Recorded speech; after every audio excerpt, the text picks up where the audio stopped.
아무것도 보이지 않습니다. 바로 앞에 무엇인가 있는 듯 없는 듯 아무것도 보이지 않습니다. 알 수가 없습니다. 이러한 어둠의 순간도 빛이 내리면 자신과 마주하고 있는 세상의 모습을 볼 수 있게 됩니다. 우리는 어떠한 것을 바라봄을 통해 세상과 생명들을 만나고 자기 자신의 존재를 확신하게 됩니다. 그리고 감사해 합니다. 그러나 빛은 소리를 내지 않습니다. 소리라는 것은 어떠한 것과 어떠한 것이 만났을 때, 부딪혔을 때 탄생하기 마련인데, 빛이란 것은 만질 수도 두드릴 수도 없으니 소리가 나지 않습니다. 오직 맹렬한 정막뿐입니다.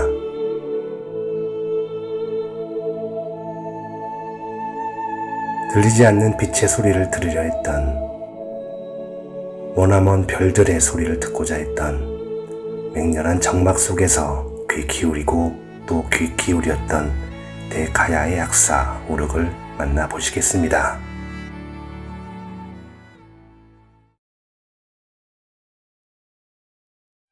김씨성을 가진 이들은 수도 없이 써보았을 성김이라는 한자어입니다. 아시다시피 이 한자어는 쇠라는 뜻을 가진 금이라고 읽히기도 합니다. 김의 김씨의 시조인 김수루왕은 금관 가야를 세운 사람입니다. 가야는 벼농사가 발달했고 품질 좋은 철을 생산해 중국과 외 등지에 수출하기도 하였습니다. 철, 즉 쇠는 신라와 백제 사이에서 나라를 지탱하는 큰 힘이 되었습니다. 김씨성을 가진 김은 작가님은 2001년 쇠를 노래하였습니다. 이순신 장군의 쇠는 그의 칼이었으며 그 칼은 베고 찌르는 것을 그 뜻으로 하였으며 그 대상은 적이었고 적의 적이었습니다. 이순신 장군의 쇠는 늘 겨누었으며 적의 적과 싸울 때마다 징 소리를 내었습니다. 쇠는 스스로 소리를 내었으며 그 소리는 글로 쓰여졌고 이야기로 전해졌습니다.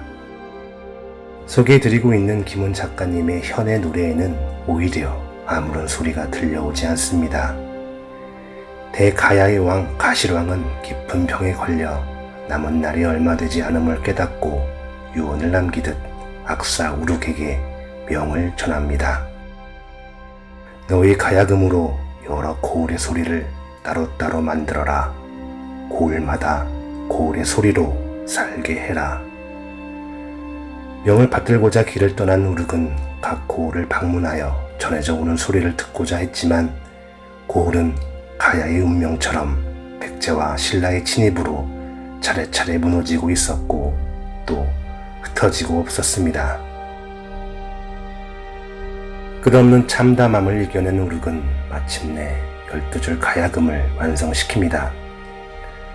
소설 현의 노래의 이야기를 작가의 소리로 이어서 들어보겠습니다.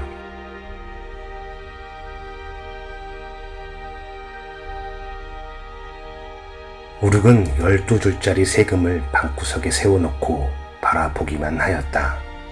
우륵은 금을 들여다보며 귀를 기울였으나 소리는 들리지 않았고 우륵의 귀는 정막의 끝에 닿았다.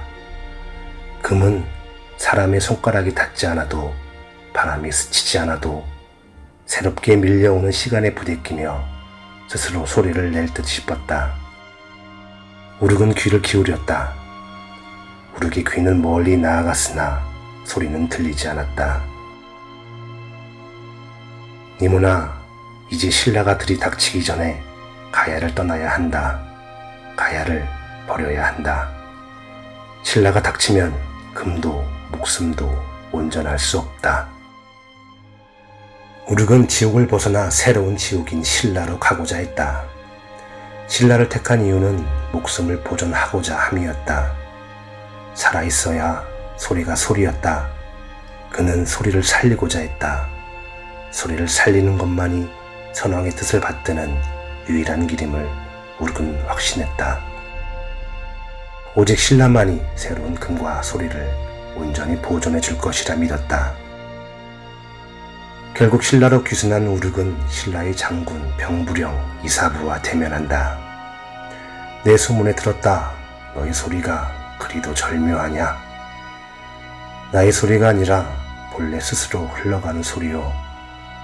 소리는 주인이 없는 것이냐?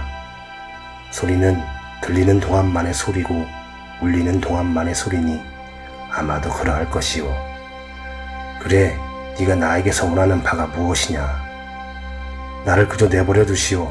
신라가 가야를 멸하더라도 신라의 땅에서 가야의 금을 뜯을 수 있게 해주시오. 자신과 같은 비통함과 처참함을 간직한 우륵을 안타깝게 여긴 신라의 장군 이사부는 우륵에게 이렇게 명한다. 너에게 살 곳과 머물 곳을 정해주마. 그리고 보름날 하림성으로 오라. 새로운 주인을 보게 될 것이다. 하림성에서 신라의 왕 진흥왕을 만난 우륵은 그를 비롯 그를 따르는 수많은 적 앞에서 12줄 가야금을 연주한다. 아름답구나. 헌데 왜 하필 12줄이냐? 신라의 젊은 왕 진흥왕은 소리를 듣고 말했다. 12줄이 세상을 아우르기에 모자람이 없고 사람의 손에 잡혀 넉넉하고 또 가지런한 것입니다. 너의 말이 아름답다. 그러니 너의 금은 나의 나라와 같다. 너는 거처를 국원으로 옮기고 살면서 너의 소리를 과인의 나라의 소리로 키워라. 우륵을 묻고 나서 니모는 국원을 떠났다. 니모는 무너진 가야의 고을들을 떠돌았다. 70살인지 72살인지 되던 가을날, 니모는 가야 대궐 뒤 무덤의 능선에 올랐다.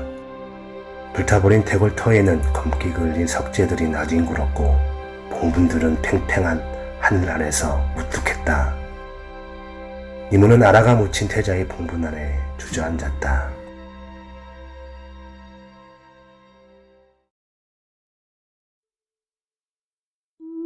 다시 빛이 내려 앞이 잘 보이기 시작합니다. 여러분들 어찌 우르기 12줄 가야금 소리가 들리시던가요? 들리지 않으셨다면 그 이유는 온전히 저의 잘못입니다. 저의 표현력 부족과 이러한 저러한 핑계로 말미암은 일입니다. 그러나 김은 작가님의 소설 현의 노래를 만나고 나서도 대가야의 악사 우르기 12줄 가야금의 소리가 들리지 않는다면 그 아쉬움은 온전히 여러분의 몫입니다. 저는 들리지 않았습니다. 소리는 잡힐 듯 흩어졌습니다.